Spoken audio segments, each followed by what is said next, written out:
ഒറ്റയാന്റെ ശല്യം മൂലം മലയോര മേഖലയിലെ കർഷകർ കടുത്ത ദുരിതത്തിൽ. കൊക്കോയും കശുവണ്ടിയും വിളവെടുക്കാൻ കഴിയാതെ പലരും കൃഷിയിടങ്ങൾ ഉപേക്ഷിച്ച നിലയിലാണ്. കൊക്കോ പഴുത്തു നിൽക്കുകയാണ്. പക്ഷേ തോട്ടത്തിലേക്ക് പോകാൻ പോലും പേടിയാണ്.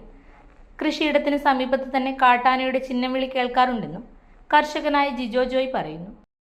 ഇത് രാജഗിരി ഇടക്കോളനിക്കടുത്തുള്ള ഇടനഗറിനടുത്തുള്ള എൻ്റെ ഒരു കൊക്കോത്തോട്ടമാണ്. ഈ കൊക്കോ വിളവെടുക്കാൻ പാകമായി. പക്ഷേ നമുക്ക് ആ കാട്ടാന ശല്യം കാരണം, അതായത് രാത്രിക്ക് മാത്രം വന്നുകൊണ്ടിരുന്ന കാട്ടാന ഇപ്പോൾ ചില സമയത്ത് പകൽ സമയത്ത് പോലും ഈ പുഴയുടെ വളരെ അടുത്ത് തന്നെ വന്ന് നിൽക്കുന്നുണ്ട്. അപ്പോൾ നമുക്ക് ശരിക്കും ആണെങ്കിൽ നമ്മുടെ ജീവനിൽ കൊതിയായിട്ട് നമുക്കിപ്പം ഈ പറയുന്നത് വിളവെടുക്കാൻ പറ്റുന്നില്ല. ഇതേപോലെ തന്നെ മുകളിൽ കശുവണ്ടിയുണ്ട്. കശുവണ്ടിക്ക് പ്രദേശം നല്ല വിലയുണ്ട്. പക്ഷേ ഇത് ചൂടിക്കിടന്ന് പോകുന്നല്ലാതെ നമുക്കിത് പെറുക്കാൻ പറ്റുന്നില്ല. ഇത് പെറുക്കണം എന്നുണ്ടെങ്കിൽ നമുക്ക് ആനശല്യമില്ലാതെ നമുക്ക് ജീവിക്കാനുള്ള, അതായത് ആനയെ ഇവിടെ നിന്ന് ഓടിക്കാനുള്ള സംവിധാനം സർക്കാർ സംവിധാനങ്ങൾ ചെയ്തെന്നാൽ മാത്രമേ ഇവിടെ നമുക്ക് വിളവെടുക്കാൻ പറ്റുള്ളൂ. നമ്മുടെ തന്നെ ഒരുപാട് പ്ലാവുകളുണ്ട്. ഈ പ്ലാവിൻ്റെ ചക്ക തിന്നാനായിട്ടാണ് പ്രധാനമായിട്ടും ഈ ആന വരുന്നത്. അപ്പോൾ നമുക്ക് വേറെ സംരക്ഷണമൊന്നും ഇല്ലാത്തതിൻ്റെ പേരിൽ നമ്മളിപ്പോൾ പ്ലാവെല്ലാം മുറിക്കുകയാണ്. കുറേ പ്ലാവ് നമ്മൾ മുറിച്ചു മാറ്റി.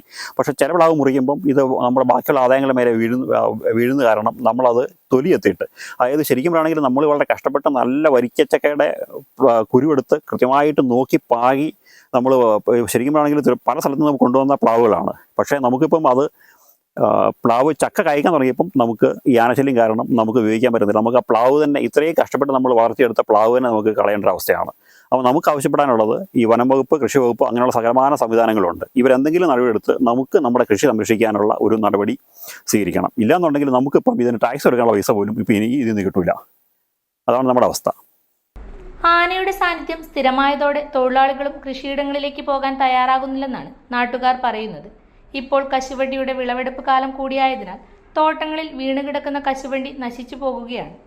മാസങ്ങളുടെ അധ്വാനഫലമായ വിളകൾ കൺമുന്നിൽ നശിക്കുമ്പോൾ എന്തു ചെയ്യണമെന്നറിയാതെ വിഷമിക്കുകയാണ് കർഷകർ. വന്യമൃഗശല്യത്തിന് സ്ഥിരപരിഹാരം കാണണമെന്നും രാത്രികാല നിരീക്ഷണം ശക്തമാക്കണമെന്നും പ്രദേശവാസികൾ ആവശ്യപ്പെട്ടു.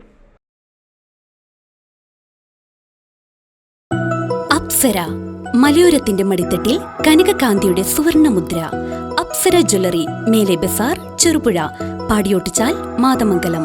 പാരമ്പര്യത്തിലും പണിത്തരത്തിലും പത്തരമാറ്റിന്റെ തിളക്കം. ഏറ്റവും പുതിയ ഡിസൈനുകളിൽ ഏറ്റവും ആകർഷകമായ സ്വർണ്ണാഭരണങ്ങൾ. കുറഞ്ഞ തൂക്കത്തിൽ കൂടുതൽ പൊലിമയുള്ള സ്വർണ്ണാഭരണങ്ങൾ ഏറ്റവും കുറഞ്ഞ പണിക്കൂലിയിൽ. വിശ്വസ്ത സ്ഥാപനം. വിവാഹ പർച്ചേസുകൾക്ക് പ്രത്യേക ഇളവുകൾ. സ്വർണ്ണാഭരണങ്ങൾക്കായി കാലം കാത്തുവെച്ച കമനീയ കലവറ. അപ്സര ജ്വല്ലറി, മേലെ ബസാർ, ചെറുപുഴ. ഫോൺ 04985 240